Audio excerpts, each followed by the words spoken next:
এক গ্রামে থাকতো এক বুড়ি দাদি, যার খামারে অনেক মোরগ আর হাঁস ছিল। তার সবচেয়ে প্রিয় ছিল মোরগগুলি। কিন্তু প্রতি রাতে শিয়াল মামা আসতো চুপচাপ, আর তার মোরগগুলি চুরি করে নিয়ে যেত।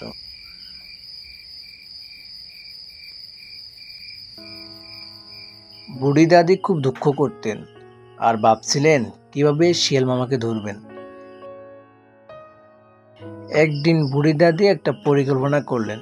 তিনি মোরগের খাঁচায় একটা ছোট্ট জাফানো জাল লাগালেন আর খাঁচার পাশে একটা কাঠের বাড়িতে পানি রাখলেন। রাত হলে বুড়ি নিজের ঘরের পাশে লুকিয়ে গেলেন।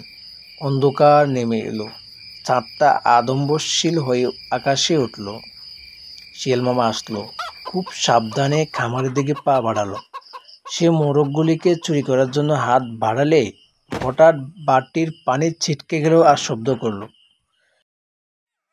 শিয়াল দৌড়ে পালানোর চেষ্টা করলো, কিন্তু পা পিছলিয়ে সে মাটিতে লুটিয়ে পড়ল।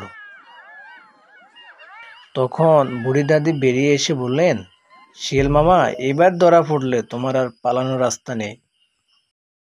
শিয়াল মাথা নুয়ে বলল, বুড়ি দাদি, তোমার বুদ্ধি সত্যি অসাধারণ। এবার থেকে আমি আর মোরগ চুরি করব না, বরং তোমার খামারের বন্ধু হয়ে থাকবো।